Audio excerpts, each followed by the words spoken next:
അനുഗ്രഹദിനമായി അണയുന്നു നാഥ, അൾത്താര മുന്നിൽ നിൻ മക്കളായി ഞങ്ങൾ. ദിവ്യകാരുണ്യമേ പെയ്തിറങ്ങണമേ, അനുഗ്രഹ പൊന്മഴയായി ഈ ജീവിതവീഥിയിൽ, ഈ ജീവിതവീഥിയിൽ. ആമേൻ.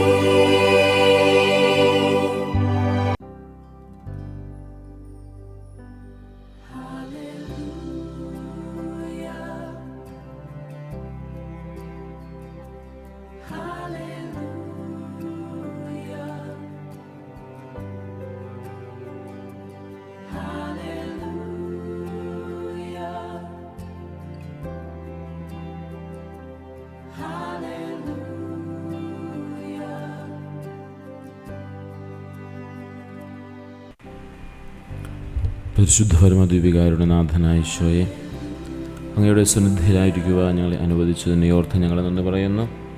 നിൻ്റെ കാരുണ്യം ഞങ്ങളിൽ സമൃദ്ധമായി ചൊരിയണമേ. ഈശോയെ, അങ്ങയുടെ സന്നിധിയെ ഞങ്ങൾ അണഞ്ഞിരിക്കുകയാണ്. ഈ അപ്പത്തിൻ്റെ രൂപത്തിൽ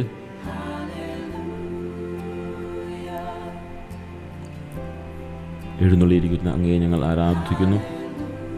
ഞങ്ങളുടെ ഹൃദയങ്ങളെ അങ്ങേയ്ക്കായി ഞങ്ങൾ തുറന്നു തരുന്നു. ഈ ആരാധന സമയം ഞങ്ങൾക്ക് വലിയ അനുഗ്രഹമാക്കി മാറ്റണമേ. പ്രിയ സഹോദരങ്ങളെ, യോഹന്നാൻ്റെ സുവിശേഷം 6-35 ബാക്കി നമ്മളിങ്ങനെ വായിക്കുന്നു. ഞാൻ ജീവൻ്റെ അപ്പമാകുന്നു. മത്തായി 11:28 നാം കാണുന്നു, അധ്വാനിക്കുന്നവരും ഭാരം വഹിക്കുന്നവരും എൻ്റെ അടുക്കൽ വരട്ടെ എന്ന്. വരുന്ന ശേഷം നമുക്ക് തമ്പുരാന്റെ സന്നിധിയിൽ പ്രാർത്ഥനയോടെയായിരുന്നു കൊണ്ട് അപ്പമായി നമ്മുടെ മുമ്പിൽ എഴുന്നള്ളിരിക്കുന്ന ദീപികാരുടെ നാഥനെ നമുക്ക് മനസ്സിലാക്കാം, തിരിച്ചറിയാം. ഒരപ്പം അതായിത്തീരുന്നതിന് പലവിധ കാര്യങ്ങളിലൂടെ കടന്നു പോകേണ്ടതുണ്ട്. നമുക്കറിയാമല്ലോ, ഗോതമ്പ് മണി നിലത്ത് വീണ് അഴിഞ്ഞ് ഇല്ലാതായി തീർന്ന് മറ്റൊരു ചെടിയായി മാറി അതിൽ ധാരാളം കതിരുകൾ ഉണ്ടായി ആ ഗോതമ്പ് മണി വീണ്ടും വെയിലത്ത് വാടാൻ ഉണങ്ങാൻ വിട്ടുകൊടുക്കപ്പെട്ട് പൊടിയപ്പെട്ട് വീണ്ടും അത് അപ്പമായി മാറുകയും ആ അപ്പമാണ്. അതിൽ ചില അപ്പങ്ങൾക്ക് മാത്രമാണ് ഈ ഈശോയുടെ തിരുശരീരമായി അപ്പമായി മാറുവാനായിട്ട് സാധിക്കുക. എല്ലാ അപ്പങ്ങൾക്കും ഈശോയുടെ ശരീരമായി മാറാനായിട്ട് സാധിക്കുന്നില്ല. ഈശോയുടെ രക്തമായി മാറാനായിട്ട് സാധിക്കുന്നില്ല. ഈശോ തന്നെയായി മാറാനായിട്ട് സാധിക്കുന്നില്ല എന്നുള്ളതാണ്. നമ്മുടെ ജീവിതത്തിലും പലപ്പോഴും വലിയ സങ്കടങ്ങളും വേദനകളൊക്കെ ഉണ്ടാകുമ്പോഴും ഒക്കെ ഒരു കാര്യം പ്രത്യേകമായിട്ട് ഓർക്കേണ്ട കാര്യം ഇതാണ്. അതൊരു പൊടിയപ്പെടലാണ്, അതൊരു തകർക്കപ്പെടലാണ്. എന്തിനാണ്? ഈശോയുടെ അപ്പമായി തീരുവാൻ, ഈശോ തന്നെയായി തീരുവാൻ, ഈശോയ്ക്ക് വസിക്കുന്ന ഒരു ഇടമായി തീരുവാനുള്ള ഏറ്റവും മനോഹരമായ സമയമാണ്. അതുകൊണ്ട് നമ്മുടെ വേദനകളും സങ്കടങ്ങളും എല്ലാം നമുക്ക് സമർപ്പിക്കാം. നമ്മുടെ സ്വപ്നങ്ങൾ നമുക്ക് സമർപ്പിക്കാം. കർത്താവേ, ഞങ്ങളുടെ സ്വപ്നങ്ങൾ പലതും പൊടിഞ്ഞ് ഇല്ലാതായി തീരുന്നുവെന്ന് ഞങ്ങൾ മനസ്സിലാക്കുന്നു. പക്ഷേ ആ പൊടിഞ്ഞില്ലാതായി തീരിൽ നിന്നും കൂട്ടിച്ചേർക്കപ്പെടുന്ന ഒരു സമയമുണ്ട്.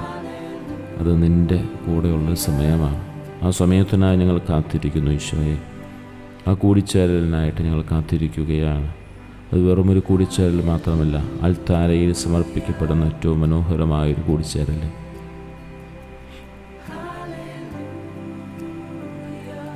കർത്താവേ, ഒരു കാരുണ്യം ഞങ്ങളിൽ സമർത്ഥമായി നൽകണമേ.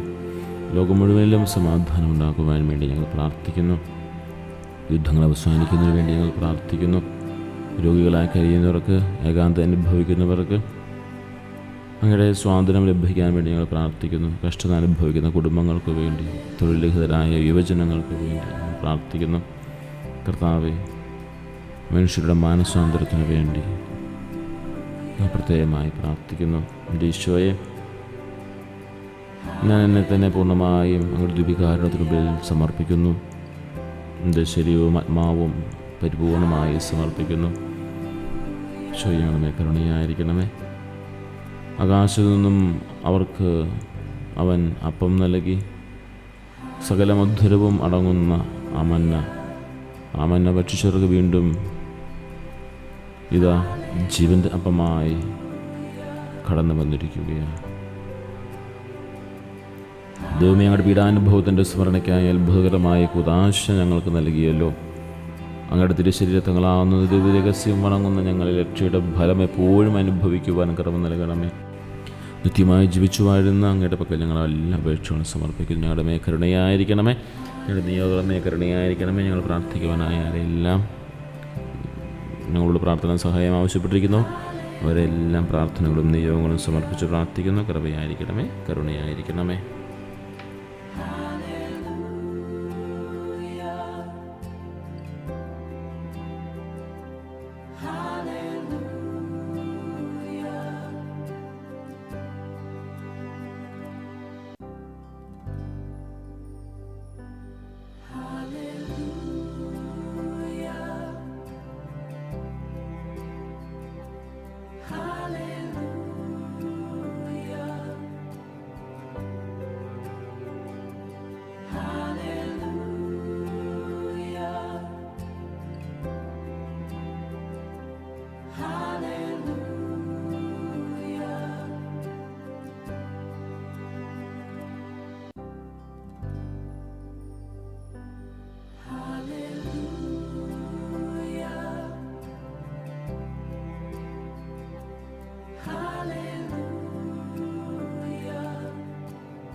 ഈശോയെ സ്തുതി, ഈശോയെ ആരാധന, ഈശോയെ നന്ദി ദിനത്തിനായി,